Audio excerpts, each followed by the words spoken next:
जब लालू यादव अपने दम पर मुख्यमंत्री बन सकते हैं तो एक मल्लाह का बेटा अपने दम पर मुख्यमंत्री क्यों नहीं बन सकता है। ये बात मुकेश सहनी कह रहे हैं। मुकेश सहनी जो है वो अपनी हेलीकॉप्टर यात्रा के पहले चरण के अंतिम दिन जो है वो मुजफ्फरपुर पहुंचे हुए थे और मुजफ्फरपुर के बोचहा में जो है वह मुकेश सहनी एक सभा को संबोधित करते हुए ये बात कहते हैं। मुकेश सहनी एक बार फिर से वो बात दोहराते हैं कि जो हमें आरक्षण देगा हम उसी के साथ जाएंगे, जो आरक्षण हमको नहीं देगा हम उसको चुनाव में बहुत भारी जगह पर जो है वह नुकसान पहुंचाएंगे। मुकेश सहनी लगातार जो है वह निषाद आरक्षण यात्रा को लेकर के पूरे बिहार यात्रा कर रहे हैं और बिहार यात्रा करने के साथ साथ जहां भी मुकेश सहनी जा रहे हैं, जहां उस जनसभा में जो लोग शामिल होने के लिए आ रहे हैं उनके हाथ में गंगा जल खिला करके उनको कसम खिलवा रहे हैं कि आप कसम खाइए मां गंगा की कि आप कभी बदलेंगे नहीं। दरअसल मल्ला समाज पर हमेशा से एक आरोप ये लगता रहा है कि चुनाव के समय में मल्ला समाज को मछली ताड़ी दारू देकर के जो है वो लोग वोट खरीद लेते हैं।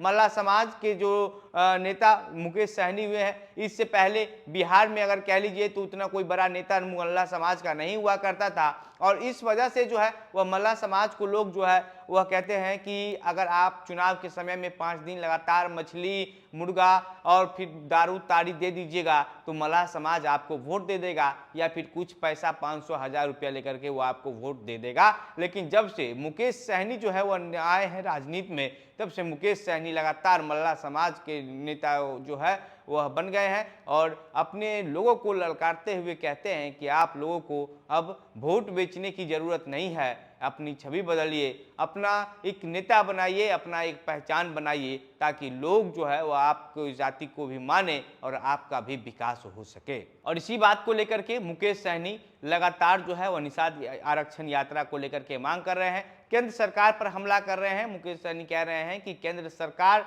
जो है वह अगर हमें निषाद आरक्षण नहीं देती है, आरक्षण देने जो है वह केंद्र सरकार ही हमको दे सकती है, नहीं अगर देती है तो हम जो है वो बता देंगे चुनाव में कि कैसे क्या होता है, जो हमको आरक्षण देगा हम उसी के साथ जाएंगे और जो हमारे साथ रहेगा वो यूपी और बिहार में 60 सीटों पर जीत हासिल करेगा और अगर नहीं रहेगा तो उसको 60 सीट पर जो है वह हारना एकदम तय माना गया है। मुकेश सहनी आगे वहां पर कहते हैं कि हमने बोचहा में चुनाव लड़ करके दिखा दिया कि हमारी क्या ताकत है, हमारी कितने वोट है, हमारी समाज के कितने लोग हैं, तो अब अगर हमको अगर यहाँ से चुनाव लड़ने की बात होगी तो हम पूरी तरीके से यहाँ से जीतेंगे। और साथ ही साथ जब मुकेश सहनी से एक सवाल पूछा गया कि क्या आप मुजफ्फरपुर से चुनाव लड़ने जा रहे हैं, तो मुकेश सहनी कहते हैं कि हम खुद एक पार्टी प्रमुख हैं, हम कहाँ से जहाँ से मन होगा वहाँ से चुनाव लड़ सकते हैं, कोई रोक टोक नहीं है। बाकी जिस तरीके से मुकेश सहनी लगातार निषाद आरक्षण यात्रा को लेकर के जो है वो पूरे बिहार दौरा पर हैं